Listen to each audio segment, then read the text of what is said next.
et thiestv.com. Nous sommes là aujourd'hui dans le siège de Y'en a marre, qui a quand même reçu un visiteur de marque qui est un organisme international du nom d'Oxfam. Donc aujourd'hui, monsieur, est-ce que vous pouvez vous présenter à nos chers téléspectateurs? Oui, c'est Bastiaan Kluft. Je suis le directeur associé de Oxfam au Sénégal. Donc nous avons à côté de lui un Y'en a marriste qu'on ne présente plus. Monsieur, pour nos chers téléspectateurs, vous pouvez faire votre présentation. Oui, mon nom c'est Salou Ndiaye, coordonnateur Y'en a marre au niveau de Thiès. Oui, mademoiselle, et vous? C'est Fatimata Diko, je suis chargée de programme à Oxfam. Monsieur l'animateur qu'on ne présente plus, qui est un DJ quand même, qui va assister à cette interview, un semi-plateau de Y'en a marre. Donc monsieur, est-ce qu'aujourd'hui vous pouvez nous dire l'objet de votre visite ici? Oui, on a un visiteur de Oxfam du siège, c'est M. Darius Tatum, qui est directeur de programme, et lui, il voulait vraiment voir qu'est-ce que c'est Y'en a marre. Y'en a marre est un partenaire de Oxfam depuis il y a 2 ans maintenant, et on travaille beaucoup ensemble. C'est pas seulement un partenaire sur le programme, mais on échange aussi beaucoup ensemble quand on fait des réunions où on a besoin d'informations, on se téléphone et tout ça. Et M. Darius voulait vraiment voir, ok, c'est quoi? C'est qui ces gens-là? C'est qui ces jeunes? Qu'est-ce qu'ils veulent? Qu'est-ce qu'ils motivent? Et c'est pour ça qu'on est venu. Pour ça, M. Diaye, vous, nous savons que la naissance de Y'en a marre était fixée 3 objectifs. 1, c'était le départ de Wade. 2, c'était aussi essayer de faire un jury populaire après les élections locales, mais aussi avec construire aussi voir avec ces députés qui sont des programmes que vous êtes fixés. Aujourd'hui, vous avez la visite d'Oxfam. Aujourd'hui, quels sont vos sentiments par rapport à cette visite et aussi quels sont vos projets futurs? Oui, comme d'habitude, c'est toujours un plaisir pour Y'en a marre de recevoir des partenaires et de recevoir même des amis. Parce que Oxfam est un ami de Y'en a marre, on le dit souvent, parce que Y'en a marre travaille avec beaucoup d'organisations au niveau national comme au niveau international. Notre partenaire l'a dit tout à l'heure, ce n'est pas seulement un partenariat de travail seulement, mais c'est aussi un partenariat d'échange d'informations. Parce que Y'en a marre a besoin de ces organisations, comme ces organisations aussi ont besoin de Y'en a marre. Donc, comme toute organisation bien conçue, c'est toujours utile de recevoir des entités, qu'ils soient des citoyens qui viennent à notre rencontre, qu'ils soient des mouvements de jeunes ou des mouvements de femmes. C'est aussi important aussi de recevoir des personnes qui viennent d'ailleurs, comme notre visiteur d'aujourd'hui qui vient des États-Unis, qui vient nous parler d'Oxfam, et que nous aussi nous parlons de Y'en a marre. Et en termes d'échange, nous avons vu que c'est vraiment utile. Aujourd'hui, nous savons que Y'en a marre défend toujours les libertés d'expression, mais aussi qu'il y a la démocratie. Nous avons entendu le représentant d'Oxfam parler tout à l'heure des États-Unis, quand même une grande démocratie internationale. Pourquoi Oxfam s'intéresse-t-il à Y'en a marre? Pourquoi photocopie Y'en a marre? Pourquoi essayer quand même de faire ce que Y'en a marre a pu faire de 2012 jusqu'à 2015? Ok. Il y a 2 éléments dans cette question. Il y a l'élément d'apprentissage Y'en a marre aux États-Unis, et il y a notamment le travail qu'on fait ici. Alors je réponds à la dernière en premier moment. Le travail que Y'en a marre fait ici, pour nous, c'est important parce que c'est sur la bonne gouvernance, c'est sur le citoyen actif et la jeunesse. Alors ce sont 3 éléments que Oxfam trouve très importants. Nous, on pense que la base de l'inégalité, de la pauvreté, et c'est pour ça qu'on lutte, notre vision est un monde juste sans pauvreté. Cette base de pauvreté est liée au fait que les gens ne peuvent pas exercer leurs droits. Les gens dans la Déclaration universelle, ils ont des droits. Et tu as un droit à l'éducation, à la santé, à la nutrition. Et ces droits doivent être revendiqués. Et tu peux revendiquer ces droits dans une situation de bonne gouvernance. Alors ça veut dire que tu dois avoir accès à l'information. C'est aussi que tu dois t'exprimer ce qui doit changer à ton avis, parce que le gouvernement est là pour toi, pas pour soi-même. Alors nous, on pense vraiment que les gens doivent être impliqués. Y'en a marre est un exemple fantastique. C'est eux qui ont dit à un moment donné, écoute, il faut nous écouter. Nous sommes des jeunes, on a des problèmes, on ne nous écoute pas. Alors nous, on a des choses à dire et gouvernement, et pas d'une manière revendiquant et avec des malentendus, avec des forces et tout ça. Non, on force pas, mais écoutez-nous, on a des choses à dire.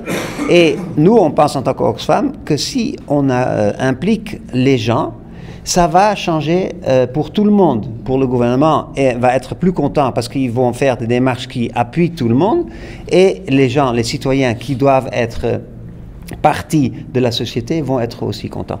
Ben, dans la discussion après, on a vu qu'on a une réflexion qu'effectivement, on a un apprentissage de deux côtés. Parce que le directeur a dit, en Amérique, effectivement, c'est une grande démocratie, mais aussi là, il y a des problèmes. On sait qu'à parti, tu peux voir des partis politiques, il n'y en a que deux. Il y a aussi, en effet, beaucoup de choses autour de la politique en Amérique tournent autour de l'argent. On le sait. On vient de sortir un rapport à Davos, peut-être vous l'avez suivi, là où on a dit que la plus petite partie du monde, hein, à peu près 7%, et même on a chiffré ça, c'est moins de 1000 personnes, détient la moitié de toute la puissance économique dans le monde. C'est une égalité qui est incroyable. Alors, Oxfam fait un combat à différents niveaux. Local ici, Sénégal, Sénégal national, régional avec ECOWAS dans la région de l'Afrique de l'Ouest, mais aussi global. Notre combat est aussi en Europe, notre combat est aussi dans notre pays de l'Ouest. Et là, on fait ce lien de global à national. Et c'est là où le directeur a dit, ben, il y en a marre, on peut apprendre de y en a marre, même en Amérique. Même en Amérique. Donc c'est ce combat qui quand même a été mené par les Burkinabés, par les Maliens, par les Tunisiens. Donc Y'en a marre aujourd'hui est devenu, on va dire, une structure internationale. Parce que si on voit que Y'en a marre est invité dans toutes les manifestations, dans toutes les grandes démocraties, dans le territoire africain, mais aussi de voir Fadel porter le t-shirt de Thomas Sankara. Est-ce que ça, c'est le nouvel type sénégalais ou le nouvel type africain? Oui, oui, comme vous l'avez dit, nous avons lancé le concept nouveau type de Sénégalais. Parce que pour nous, Y'en a marre, le développement est d'abord mental avant d'être matériel. Et personne ne pourra développer le Sénégal à la place des Sénégalais. Et pour développer une nation, comme partout dans le monde, il faudra nécessairement passer par l'éducation, par la conscientisation des masses. Raison pour laquelle on y est. Nous sommes en train de conscientiser la population sénégalaise et au-delà de ça, la population africaine. Ce concept, nouveau type d'Africain, nous y sommes. Nous sommes les premiers à en parler. Parce que l'Afrique aujourd'hui, c'est un pays pour nous. L'Afrique, c'est un pays. L'Afrique, c'est une communauté. Les petits pays d'Afrique, chacun ne pourra pas développer incessamment. Ce sera beaucoup plus facile de développer une communauté que de développer un pays seulement. Raison pour laquelle, même dans le cadre de la CEDEAO et dans d'autres organisations communautaires, vous voyez beaucoup de bonnes actions qu'ils fassent ensemble. Ne serait-ce que je te donne l'exemple pour le droit des affaires. Aujourd'hui, nous parlons de l'OADA, l'Organisation pour l'harmonisation des droits des affaires. Cela c'est des avancées extraordinaires.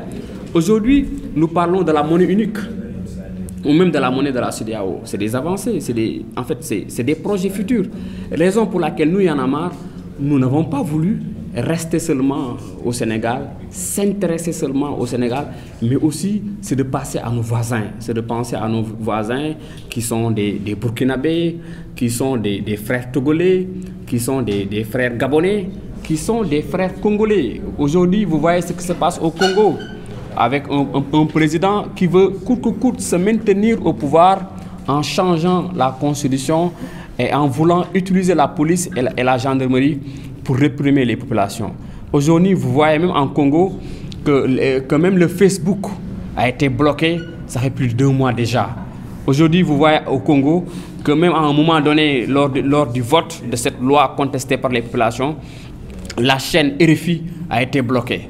Donc, raison pour laquelle, c'est la raison pour savoir que aujourd'hui, l'information joue un rôle primordial, important pour le changement des masses. Et les gouvernants l'ont compris, les populations l'ont compris, et ceux qui ne vont pas accepter ces changements vont apprendre la leçon à leurs dépens, naturellement. Nous sommes pour un nouveau type d'Africains parce que nous pensons et nous croyons au développement de l'Afrique, parce que nous sommes aussi des panafricanistes.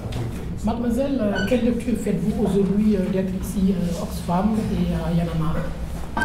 Okay. Moi, je suis contente d'être ici, d'écouter Y'en a marre, d'apprendre sur Y'en a marre. En tant qu'Africaine, le mouvement de Y'en a marre m'interpelle. En tant que femme, ça m'interpelle. Et ce que je trouve admirable avec Y'en a marre, c'est ce combat pour ce changement. Ce combat, il a été mené par des personnes illustres telles que Thomas Sankara, telles que Lumumba. Et ça fait plaisir de voir la jeunesse africaine se tenir debout, mener son propre combat, parce que nous représentons la majorité de ce continent. Nous, les femmes, nous sommes la majorité du continent. Et ce qui est intéressant avec Y'en a marre, on utilise les langues locales. On parle en Wolof, on parle en manding.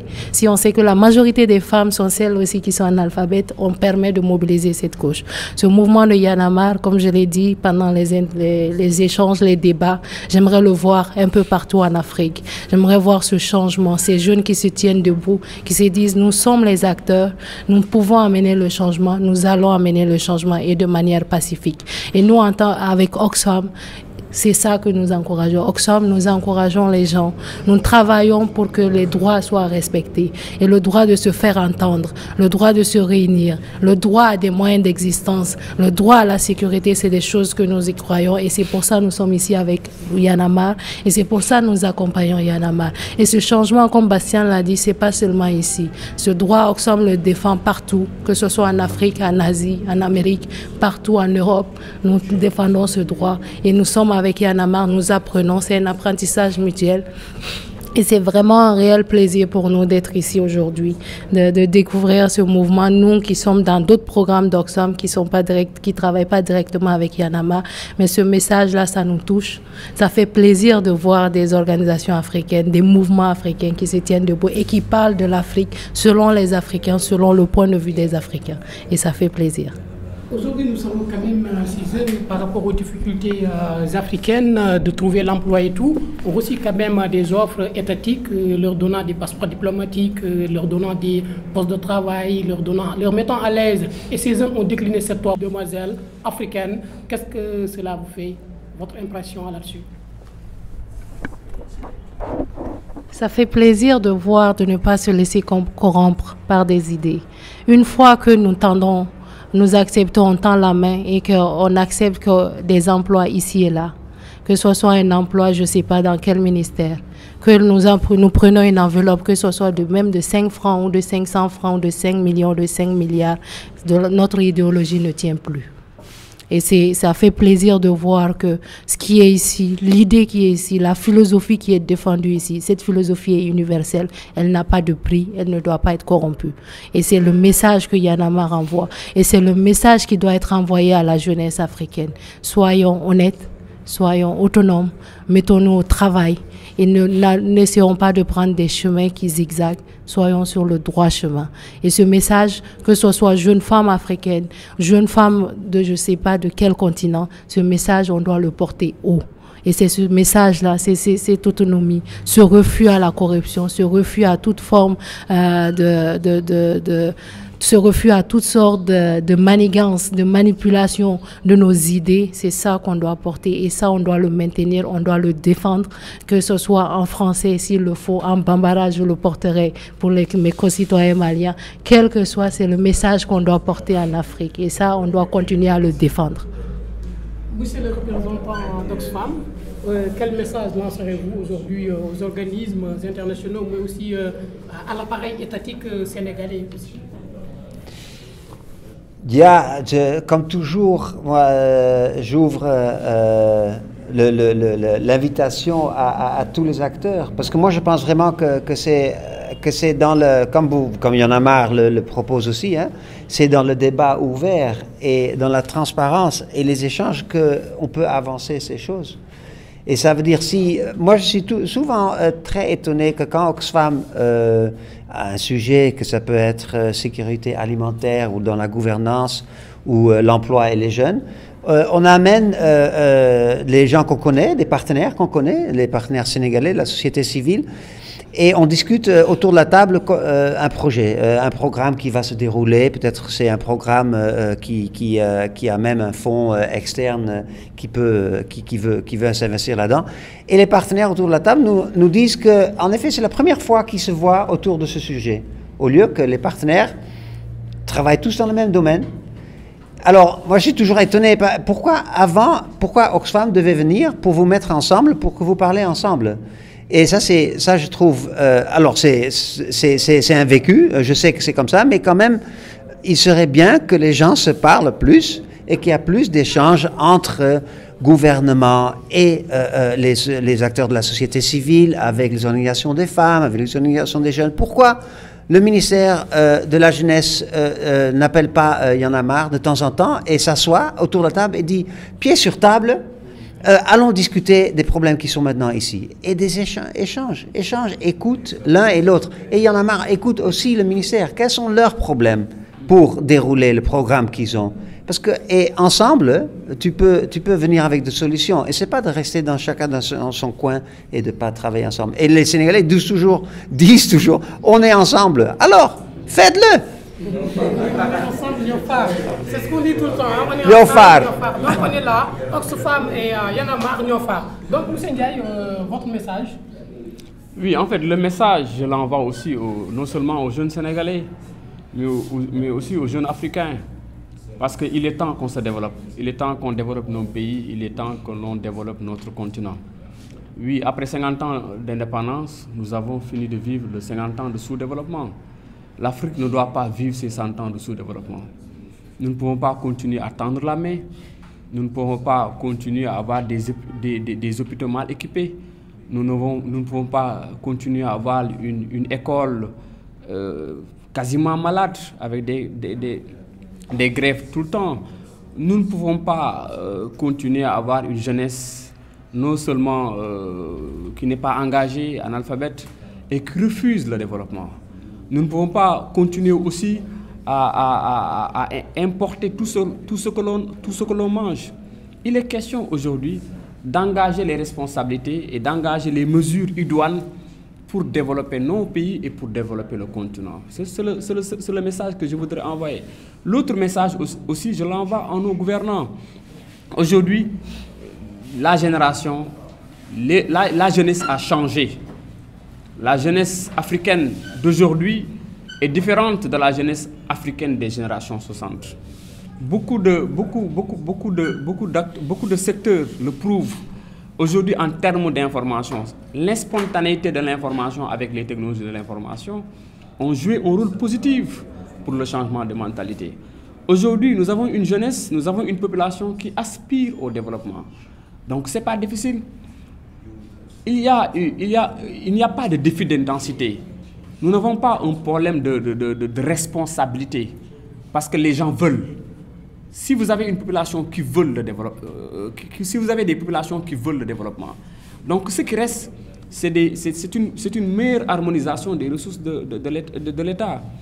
Comme le disait Confucius, le chinois, il disait que favoriser le profit en fonction de ce qui est réellement profitable pour le peuple. N'est-ce pas là faire preuve de bienveillance qui ne coûte absolument rien? C'est ce qu'on dit à nos gouvernements. Il faut une meilleure redistribution des ressources économiques parce que tous les Sénégalais qui cotisent ont le droit d'avoir une éducation de qualité. Les Sénégalais qui cotisent dans le budget du Sénégal ont le droit d'avoir des hôpitaux de qualité et des médecins de qualité. C'est la seule chose. Cette demande en Afrique, c'est ce que les Sénégalais disent, c'est ce que les Burkinabés disent, c'est ce que les Congolais disent, c'est ce que les Gabonais disent. Donc c'est le même message partout en Afrique et espérons que nos présidents, nos gouvernements le comprendront ainsi. Et de ce fait, facilement, je pense que ces 50 ans que nous allons vivre, nous allons le fêter avec le développement de l'Afrique, Inch'Allah. Donc avec le développement de l'Afrique, Y en a marre de Thiès, en partenariat avec Oxfam, qui aujourd'hui quand même a eu à recevoir cet invité de marque ici dans ses locaux à Thiès. Donc c'est ça, Thiès Bouze, Thiès sur le portail du web.